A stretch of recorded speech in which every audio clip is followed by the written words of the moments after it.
الحمد لله حامدا ومصليا ومسلما أما بعد فقد قال الله سبحانه تبارك وتعالى في كلامه المجيد أعوذ بالله من الشيطان الرجيم بسم الله الرحمن الرحيم يا بني لا تشرك بالله إن الشرك لظلم عظيم. وقال النبي صلى الله عليه وسلم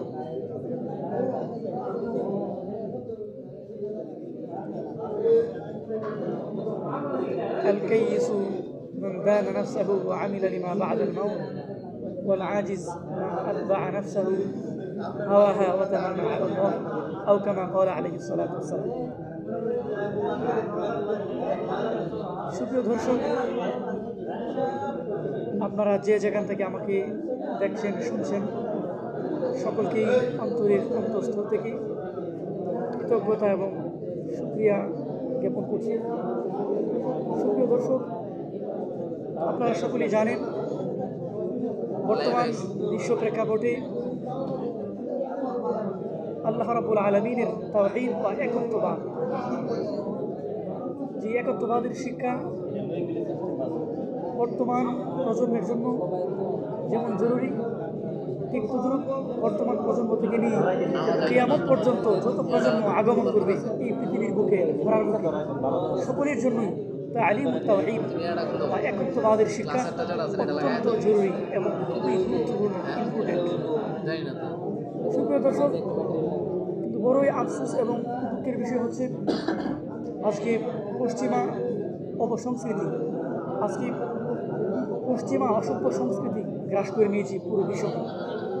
যে পশ্চিমা অসভ্য সংস্কৃতির মূল বিষয়টাই হচ্ছে আল্লাহ রাব্বুল আলামিনের একত্ববাদকে আঘাত করা, আল্লাহ রাব্বুল আলামিনের একত্ববাদকে তাওহীদকে প্রশ্নবিদ্ধ করা। আজকে তারা এমন কিছু কালচার, এমন কিছু কালচার, এমন কিছু অপসংস্কৃতি পুরো বিশ্বের বুকে ছড়িয়ে দিচ্ছে, যে অপসংস্কৃতির করাল আঘাতে পিষ্ট হয়ে আজকের প্রজন্ম আল্লাহ রাব্বুল আলামিনের একত্ববাদের শিক্ষা থেকে দূরে সরে পড়ছে। প্রিয় উপস্থিতি, এজন্য বর্তমান প্রেক্ষাপটে যদি শিশু থেকে নিয়ে একেবারে বৃদ্ধ পর্যন্ত, শিশু, কিশোর, যুবক, তরুণ এবং বৃদ্ধ পর্যন্ত প্রত্যেকটা সেক্টরের সকল মানুষকে যদি আজকে তাওহীদের সঠিক শিক্ষা না দেওয়া হয়, তাওহীদের সঠিক শিক্ষা যদি তাদের হৃদয়ে উচ্চিত না রাখা হয়, তাহলে নিশ্চিত মানুষ দিন দিন বিভ্রান্তির পথে এগিয়ে যাবে। প্রিয় দর্শক, এজন্যই আজকের এই লাইভে এসে তাওহীদের শিক্ষার গুরুত্ব সম্পর্কে আলোচনা করার ইচ্ছা পোষণ করছি। এই উপস্থিতি, আমরা সকলেই জানি যে মহানবী হযরত মুহাম্মদুর রাসূলুল্লাহ সাল্লাল্লাহু আলাইহি ওয়াসাল্লাম বলেছেন যে আল ঈমানু বিদ'উ ওয়া সাব'উনা শু'বা, ওয়া ফি রিওয়ায়াতিন আল ঈমানু সিত্তুনা শু'বা। মহানবী হযরত মুহাম্মদুর রাসূলুল্লাহ সাল্লাল্লাহু আলাইহি ওয়াসাল্লাম তার অসংখ্য হাদিসে নাবাবিয়াতে ঈমান সম্পর্কে বর্ণনা করতে গিয়ে বলেছেন যে ঈমান, কোনো হাদিসে বলেছেন ঈমানের ৭৭টিরও বেশি শাখা রয়েছে, কোনো রিওয়ায়াতে এসেছে ৭০টিরও বেশি শাখা রয়েছে, কোনো রিওয়ায়াতে ৬০টিরও বেশি শাখা প্রশাখা রয়েছে বলে উল্লেখ করা হয়েছে। যাই হোক, তো এই যে ঈমানের ৭৭টি শাখা অথবা ৭০টি শাখা অথবা ৬০টি শাখা, যে কয়টি হোক, ঈমানের শাখাগুলোর মধ্যে কিছু মৌলিক বিষয় রয়েছে, যেই বিষয়গুলোর উপর যদি কোনো বান্দা ঈমান না আনে, যেই বিষয়গুলোর উপর যদি আল্লাহ রাব্বুল আলামিনের কোনো বান্দা বিশ্বাস স্থাপন না করে, তাহলে সে মুসলমানিত্ব থেকে বের হয়ে যাবে, তাকে মুসলমানিত্বের গুন্ডির মধ্যেই ধরা হবে না। সুপ্রিয় দর্শক, এই যে মৌলিক বিষয়, এই মৌলিক বিষয়গুলোর মধ্যে আমরা সকলেই জানি 7টি বিষয় হচ্ছে মৌলিক। তো এই 7টি মৌলিক বিষয়ের মধ্যে এখানে প্রথম যে বিষয়টি আনা হয়েছে আল ঈমান বিল্লাহি, এখানেই আল্লাহর নবী মুহাম্মদুর রাসূলুল্লাহ সাল্লাল্লাহু আলাইহি ওয়াসাল্লাম একত্ববাদের শিক্ষা দিয়েছেন, তাওহীদের শিক্ষা দিয়েছেন। তো এই জন্য আমাদেরকে বিষয়টা বোঝা দরকার। ইমানের মৌলিক শাখাগুলো অর্থাৎ 7টা শাখা, যেই বিষয়গুলো ইমান মুফাসসালের মধ্যে আমরা বিস্তারিত করেছি এবং বক্তব্যেও পড়ানো হয়ে থাকে। তো আলহামদুলিল্লাহ এই 7টা বিষয়ের মধ্যে প্রথম যে বিষয়টা এসেছে সেটি হচ্ছে আল ইমান বিল্লাহি, অর্থাৎ আল্লাহ রাব্বুল আলামিনের উপর বিশ্বাস স্থাপন করা। এখানে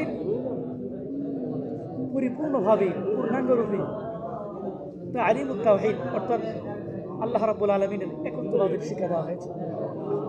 আল্লাহ রাব্বুল আলামিনের একত্ববাদের শিক্ষা বলতে কী বোঝায় আর ইমান বলতে কী বোঝায়, বিষয়গুলোকে আমাদেরকে ক্লিয়ার করে ভালো করে স্পষ্টভাবে আত্মস্থ করা এবং বোঝার দরকার।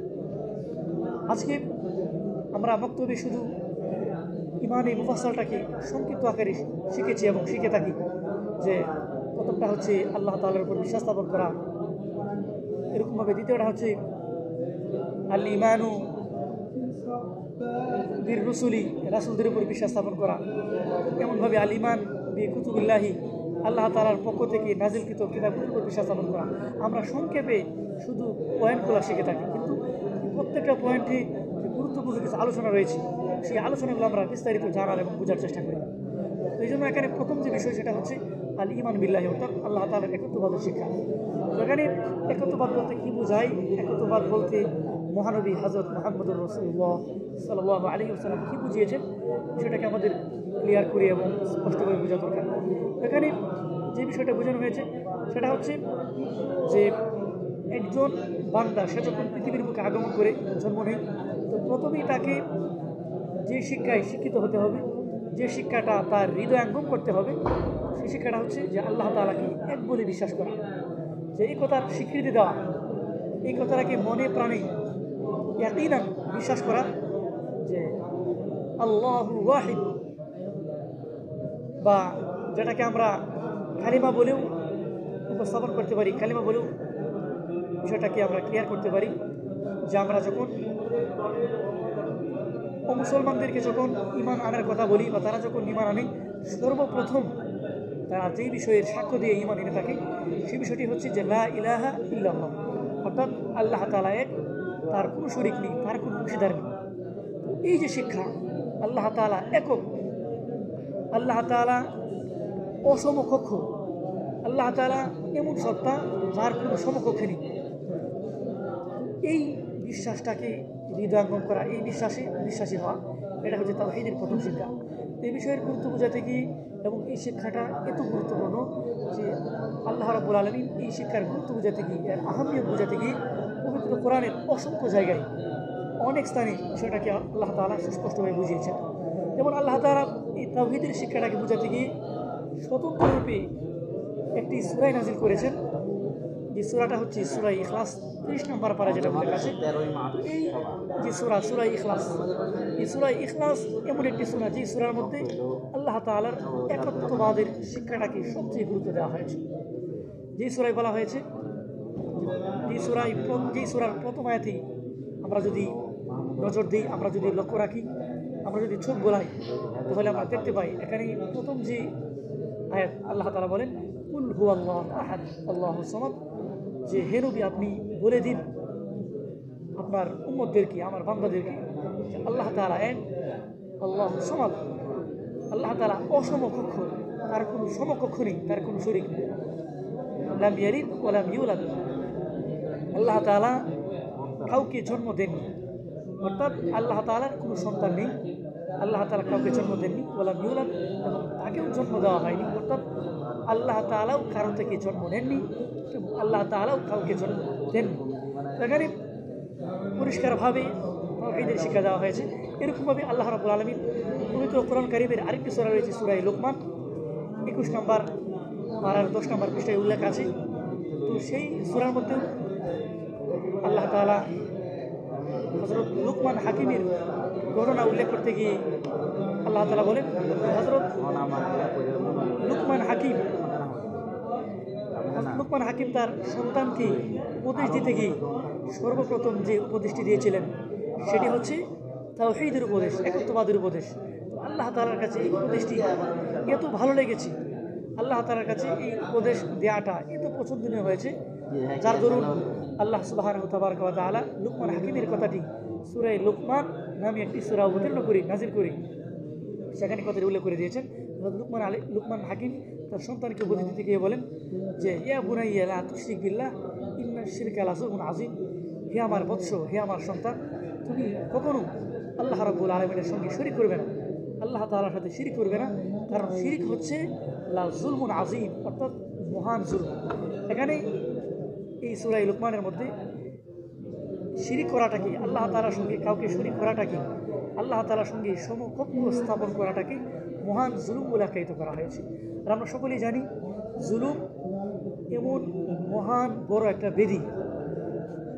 জুলুমকে আল্লাহ নবী সাল্লাল্লাহু আলাইহি ওয়াসাল্লাম অসংখ্য হাদিসে মহান বড় বেদি বলে উল্লেখ করেছেন এবং এটাও বলেছেন যে যে জুলুম করে, যার উপর জুলুম করে তাকে বলা হয় মাজলুম।